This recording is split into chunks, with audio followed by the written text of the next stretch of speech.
Então nós sabemos aí que Paulo foi chamado por Jesus Cristo de uma maneira bem diferente. Eu creio que através do testemunho de Estevão, Paulo abriu seu coração para Deus. Ele desejou conhecer Jesus. E aí então Jesus apareceu a Paulo no caminho ali de Damasco. Então esta é a minha opinião. Outros têm outras opiniões, mas eu creio que o testemunho de Estevão foi muito importante. E ele olhando para Estevão e vendo ali o poder tremendo com que Deus usava Estevão, vendo que Estevão conhecia muito bem a palavra de Deus, vendo que Estevão tinha ali, se pareceu com um anjo a sua face diante ali do tribunal a que foi submetido, vendo que Estevão disse que estava vendo Jesus, vendo que Estevão orou pelos seus inimigos, que era coisa incomum, alguém sendo apedrejado e ainda pedir para que Jesus não usasse de juízo contra aqueles que o estavam apedrejando, assim como Jesus fez na cruz. Então, isso tocou profundamente Paulo. Ele já estava com o coração quebrantado, desejoso de conhecer a verdade. Então, se ele desejava, Jesus então apareceu a ele e o escolheu de maneira sobrenatural para que fosse então o apóstolo aos gentios, que levasse o evangelho. Tanto, é claro, aos gentios, como aos reis, como aos judeus. Em toda parte, Paulo, então, foi um instrumento de Jesus Cristo para levar o evangelho, levar a salvação a todos. Nós vamos estudar mais detalhadamente sobre esse encontro aí de Paulo e Jesus Cristo, ali a caminho de Damasco, onde Paulo levava cartas para prender os cristãos. Então ele era o perseguidor, o maior perseguidor do evangelho na época, e teve um encontro pessoal com Jesus. Então Jesus disse para ele: por que tu me persegues? Então olha só, Paulo achava que estava perseguindo os cristãos e Jesus disse: por que você me persegue? Você está perseguindo a mim. Então Jesus tomou as dores do seu povo. E Jesus disse para ele claramente que estava levantando ele para pregar o evangelho a todos, principalmente então aos gentios. Então ficou assim. Em Jerusalém, os apóstolos se dedicavam mais a pregar o evangelho aos judeus. E Paulo, principalmente tendo como base missionária a cidade de Antioquia. Por que Antioquia? Porque quem fundou a cidade foi Antíoco Epifânio. Tinha a Antioquia da Síria e tinha a Antioquia da Pisídia. Então são duas cidades chamadas Antioquia. Paulo, então, morava, tinha uma base missionária em Antioquia da Síria. Então dali eles partiram, enviados pelo Espírito Santo para pregar o evangelho, principalmente aos gentios. Depois foram, voltaram, foram de novo, voltaram, foram de novo, voltaram. Então Paulo fez as 3 viagens missionárias, nós vamos estudar detalhes sobre isso, além de fazer a viagem a Roma como prisioneiro. Depois sabemos que ele ainda saiu um pouco e voltou a ser preso novamente, até que morreu. Então Jesus chamou Paulo e continua chamando pessoas para pregar o evangelho a toda criatura.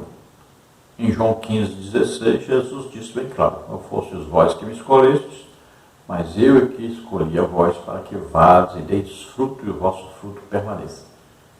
Então, ele escolhe pessoas para trabalhar para ele, para fazer uma grande obra para ele. Aí depende de você, depende de cada um, abrir o coração e dizer: eis-me aqui, envia-me a mim. No tópico 2 nós temos aí o mundo cultural de Paulo. Subtópico 1, a língua mundial daqueles dias era o grego. Para o povo judeu, o hebraico e o aramaico eram línguas nativas. Entretanto, apesar de a Palestina e todos os demais países do Médio Oriente estarem sob a autoridade do Império Romano, prevaleceu a língua do grego koiné, possibilitada pela infraestrutura de comunicação do Império. O koiné era uma língua popular muito difundida na época. O Novo Testamento foi escrito no grego koiné e o apóstolo Paulo falava e escrevia fluentemente, tanto o grego como o hebraico e o aramaico.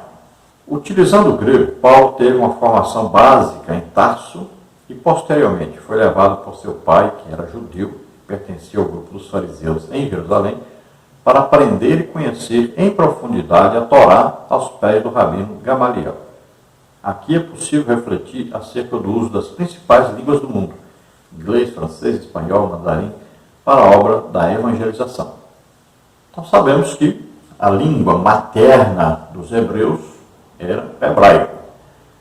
Mas, então sabemos que Abraão saiu de Ur dos Caldeus, onde se falava o aramaico.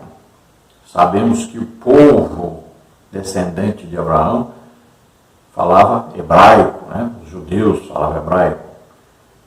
Quando os judeus foram deportados para a Babilônia, então lá se falava aramaico. Então, eles, quando voltaram depois dos 70 anos, eles falavam hebraico misturado com aramaico. Então, essas línguas eles conheciam bem. O apóstolo Paulo, sendo descendente de judeu, então ele sabia perfeitamente aramaico e hebraico, como todos os judeus de sua época. Mas como o apóstolo Paulo nasceu em Tarso, é uma cidade grega que foi dominada pelo Império Romano. Então lá se falava grego também. Então Paulo sabia muito bem o grego, estudou o grego. Inclusive naquela época se estudava já o Antigo Testamento traduzido para o grego, Septuaginta. Jesus citou muita coisa que está na Septuaginta, tradução do grego, uma tradução do hebraico, aramaico para o grego. Então Paulo sabia muito bem o grego. Agora, com a invasão do Império Romano, o domínio do Império Romano, todos tiveram que aprender a falar latim. Era a língua que os romanos falavam. Então, cremos que Paulo sabia falar pelo menos essas línguas. Além de saber falar também o árabe, porque era uma língua que já estava em grande desenvolvimento, principalmente nas regiões marítimas ali, na parte, principalmente, aí da Líbia. Então já era uma língua falada por povos árabes, descendentes de Ismael. Então, pensamos que Paulo também sabia falar esta língua.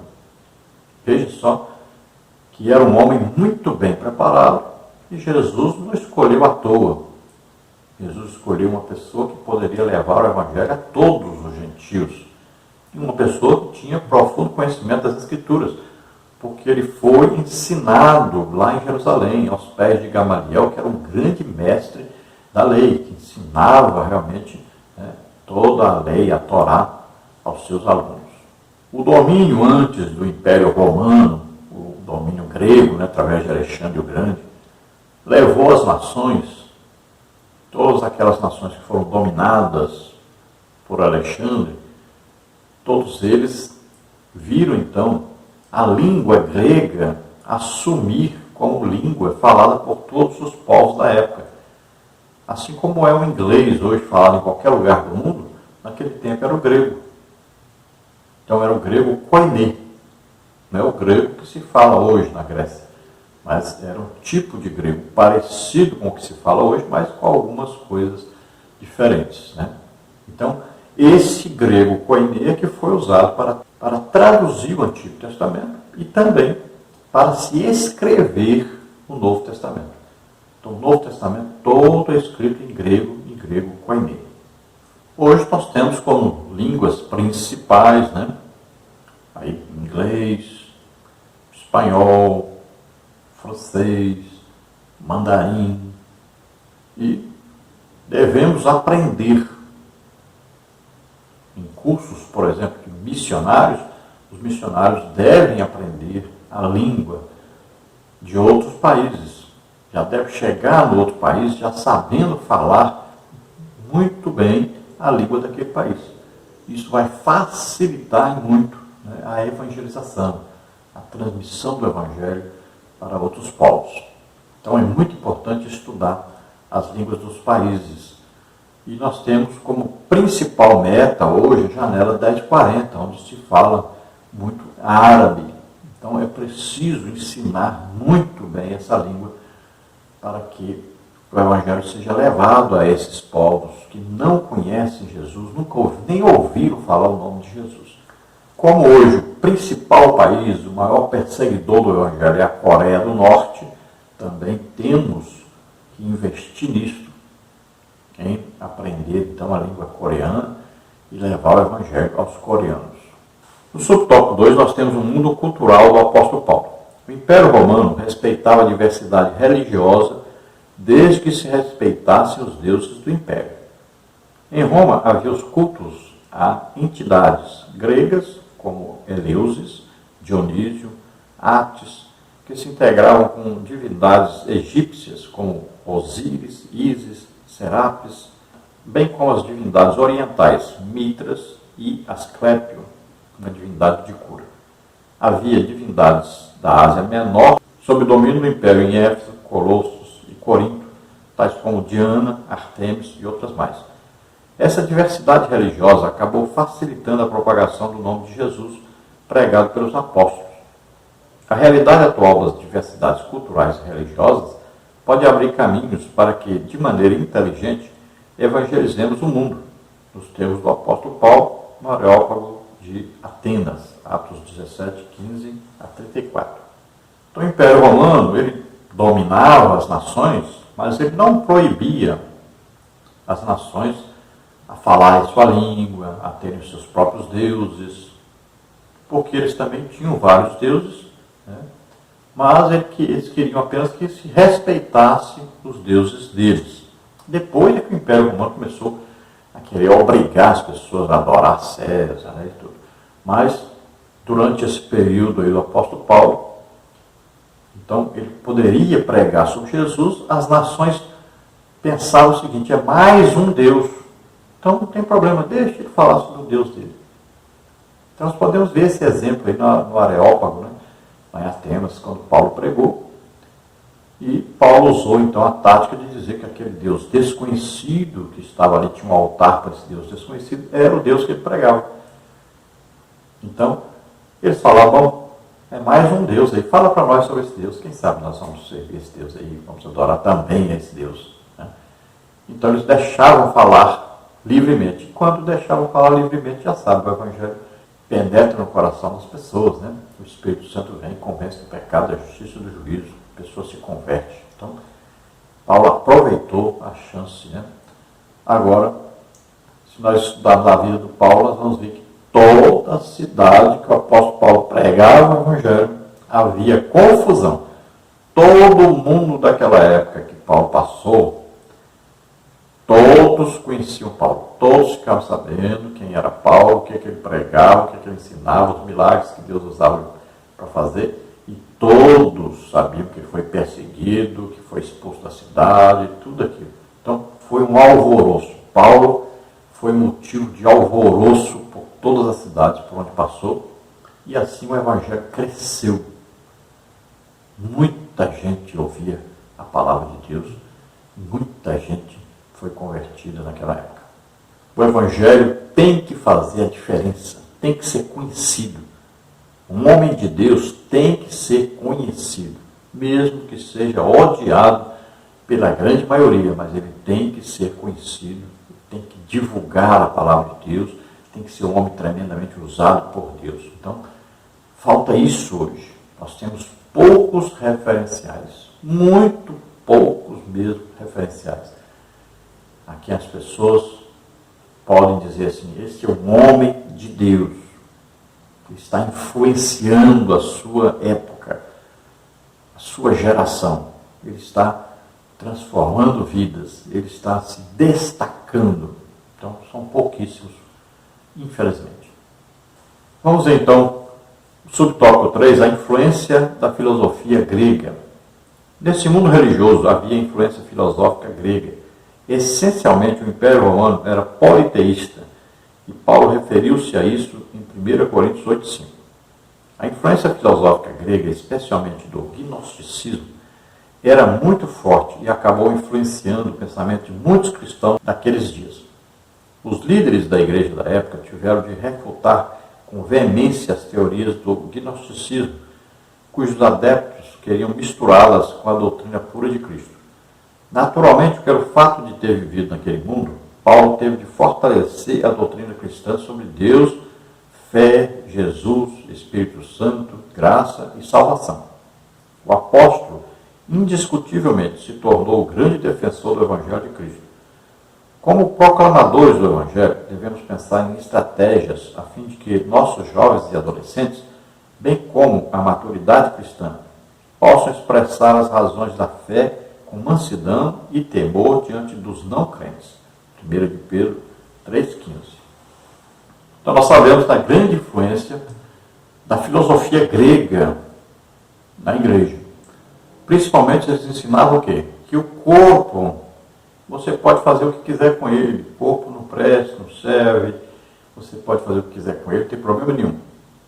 E ensinavam os cristãos, que, olha, nós devemos manter irrepreensível, escrito na Bíblia. Paulo falou sobre isso. Corpo, alma e espírito. É bem diferente do gnosticismo. Então, o gnosticismo dizia que Deus queria a alma e o espírito do homem e que o corpo poderia fazer o que quisesse com ele. Então, o corpo vivia na orgia, na bebedice, na glutonaria, na prostituição. Enquanto isso, diziam que eram cristãos. Não é muito diferente de hoje. Veja, por exemplo, as religiões. A pessoa diz, eu sou cristão, mas aí está vivendo na prostituição, no adultério, bebendo, fumando, jogando. Mas aí diz que é cristão. Não é? Nós vamos aí em igrejas que são até chamadas de evangélicas e você vê as pessoas vestidas igual ao mundo, falando igual ao mundo, se comportando igual ao mundo, amando as coisas do mundo. Isso é gnosticismo. A pessoa, ao mesmo tempo, quer servir a Deus e, ao mesmo tempo, agradar ao corpo, à carne, aos desejos da carne, as coisas, ama as coisas do mundo, quer viver os prazeres do mundo. Então, não existe separação para Deus, não existe santificação. Eles não têm ainda a consciência de que o corpo, a alma e o espírito têm que se manter aí, fiéis, em santidade, consagrados a Deus. É um erro muito grande, mas que acontece em toda parte. Tem muitos evangélicos que vivem assim, achando que são donos do seu corpo, podem fazer o que quiser com ele. Esqueceram-se que foram comprados por Jesus Cristo. E se esquecem que são templo do Espírito Santo, morada de Deus. Então deve se manter em santificação, tanto o corpo, a alma e o espírito. Nós vemos, por exemplo, evangélicos que aí estão evitando filhos, estão aí, às vezes, bebendo bebida alcoólica, às vezes fumando, frequentando festas, às vezes casam, descasam, casam de novo, aí vivem no adultério e acham que está tudo bem. E isso tudo tem a ver com o gnosticismo, que é uma ideia satânica que faz a pessoa pensar que o corpo não tem nenhuma importância, que não precisa ser santificado, separado para Deus. E aí nós vemos casamentos onde são praticados, por exemplo, sexo anal. Isso contrário à palavra de Deus. Deus diz que isso é abominação, mas a pessoa acha que o corpo pode fazer o que quiser. Tem gente que fala, entre quatro paredes vale tudo e tudo. Então, são coisas que vêm do gnosticismo, são ideias satânicas que introduzidas no cristianismo. Então, nós temos que ensinar aos nossos jovens, adolescentes, ensinar aos estudantes, principalmente, que estão nas universidades, nas faculdades, ensinar realmente a palavra de Deus como ela é, para que eles tenham uma base sólida, para poderem discutirem com aqueles que vivem nas filosofias e eles poderem mansamente transmitir o Evangelho verdadeiro a essas pessoas, levar essas pessoas ao conhecimento de Jesus Cristo, levar essas pessoas à santificação, tanto no corpo, na alma, quanto no espírito.